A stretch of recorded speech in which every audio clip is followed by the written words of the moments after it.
kakati lero ngakola program nenga byakubala kati ono bina ono ndandike nani ono Chironde.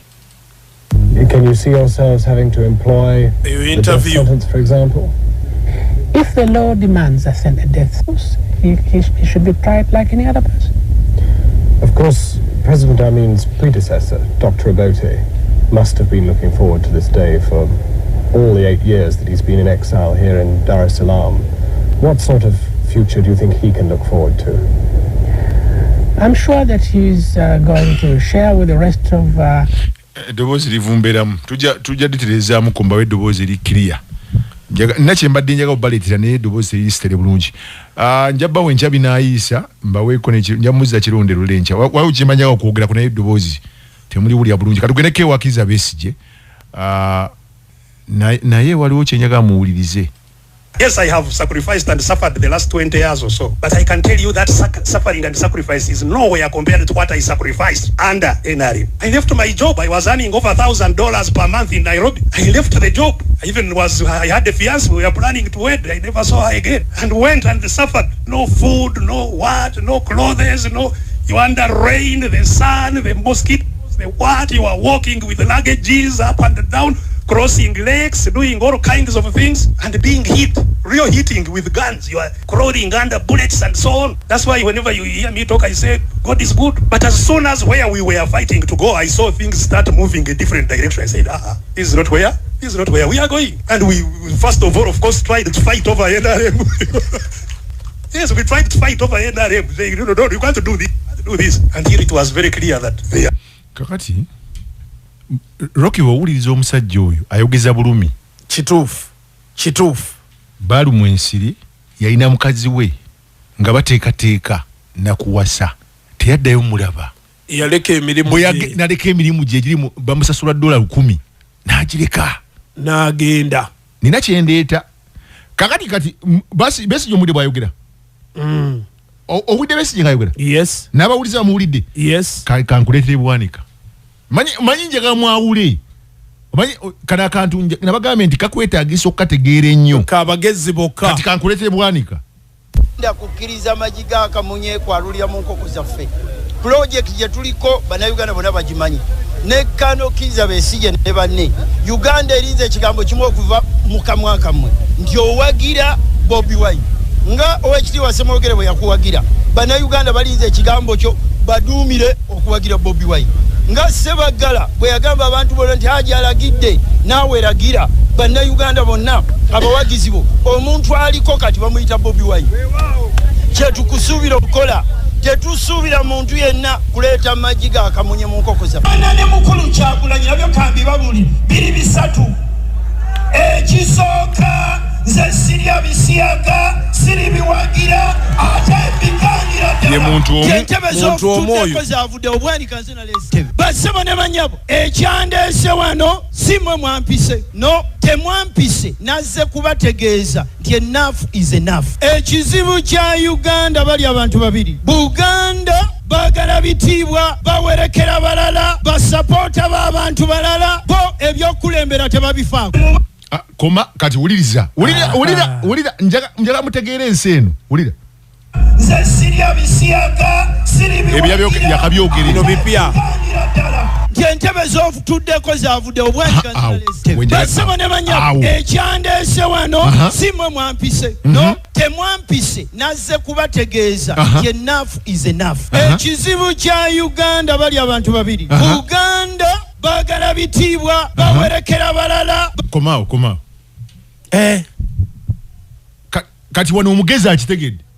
Bano ekibatawaanya bitiibwa. Kankademu. Wana ayogera kirala. Nazze kubategeeza enough is enough. Ekizibu kya Uganda bali abantu babiri. Buganda bagala bitiibwa bawerekera balala basapota b'abantu balala bo ebyokulembera tebabifaako. Kakati kiki Kyagulanyi Musoga. Kyagulanyi Mukalamoja. Kyagulanyi Musoga ya mulwani. Muteso. Musoga ya mulwani soba Muganda. Kati bagala ki? Ye nyini yezemu. That is where people go wrong. That's why in the Lubowa I cannot contradict. Nti luliwa kuba Besigye. Besigye mukuteddeko nga musajja wattu agamba buli kimu yakyeresa n'agenda alwanirira eggwanga na mukazi we ne bamutwalako lwakuba takirese bw'ati naye bwe kiri nga tannabafuna wini byanyima mukazi we bamutwalako ng'alwanirira eggwanga yagenda omukazi bakoze eki agenze kati unayogera ki nti Besigye mukubye musudde wali mwebe bamumuzzeemu okuba Kyagulanyi kati mwagala kuleeta ate ne mutugamba nti Abaganda kyebadde ategeeza by saying Buganda in fact nakigamba wano nti Abaganda n'abasoga wheelbarrow pushers basindisi ba wheelbarrow bo kye bakola bawerekera akikola ki ali mu buyinza bagala ekumye kakati ye n'agamba Omuganda yayogera n'agamba nti Abaganda baagala bitiibwa naye mu 26 oyo yennyini yali agamba Besigye yesimba okuba president ono mpozi yesimba okuba president Bwanika Besigye batunka bali mu kooti Bwanika n'avaayo n'agamba president yajja ne mukulayira okuba president n'akakasa nti president Museveni yakoze eki yawangula akalulu kati who is the problem contradiction banene bamwegayirira ajja ayimirire ku bali kuvunaana awo obujulizi n'agamba sijja mu ebyo n'agenda kulayira kati kyovola banze n'agamba internet terimba with the time guno omulembe gwe tulimu tosobola kulimba muntu you get my point bimala ne bikomawo yes so Bwanika ne banno mwagala bitiibwa mwezzeemu Abaganda baagala ki bitiibwa ba wheelbarrow pushers bawerekera kiwerekere nti kati ku budde buno azooganya president Museveni yani Kyagulanyi Ssentamu waggwanga ki Muganda amukuba bugwanga ki Muganda ekibiina kye bataddewo baggwanga ki abakitandise Baganda kati ani contradiction nti bannange mulekerawo temugwagwaza bantu stop this deception kwe gwagwaza bantu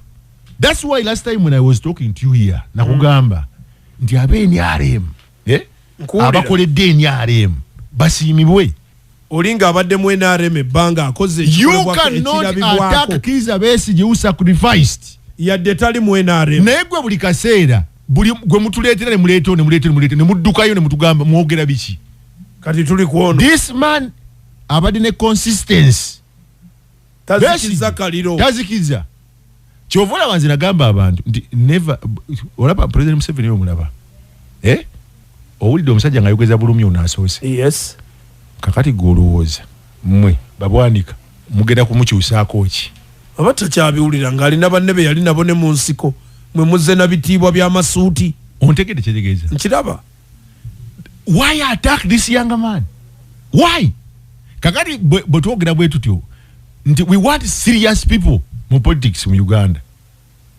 we want kubanga luli bagamba eteeka eri emmwanyi lyayise parliament is all about numbers bali baga parliament bagikumeko muliro balyoke bamatire bo mulembe gwabwe bwe babeeranga baani abo bwani nga bali mu kagulupu kaabwe omulembe gwabwe ebintu tebyayitanga mu parliament era nga we biyita if you don't vote your party into parliament to make numbers don't expect to get other results. Those are the same results you are going to get because you don't have numbers in parliament. Walitojja kolesa maanyi si wa bikonde wa numbers. Kubanga entebe nene bebe eganyi. Then mobilize for parliament. Get more MPs. Moba defeating irengeno. Yes. You fight from there when you have numbers. Na yo yombera bweru. Now this man, what is this man preaching? Bichibi agamba. Kati abavubuka benaku zoga tukyalina kye otugamba. Lie low like an envelope. Akadde katudduseeko. Because you don't have the moral authority. Tolina numbers. To talk about Kizza Besigye and Bobi Wine. You don't have. You have betrayed this country. You have betrayed the opposition. You have nothing to say. Because in 2006, you are one of the witnesses. You witness.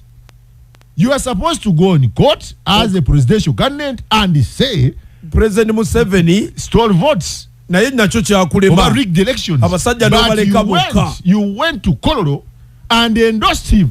Jubilation. Hey. Njogede mu Luzungu. Weewo. Hey. Kakati mmwe temulowooza nti abantu basiru. Kyovola ono omusajja agenda bakalakata. Ogambye abantu nti Besigye ayendosinge Bobi Wine talina kirala kyabagamba.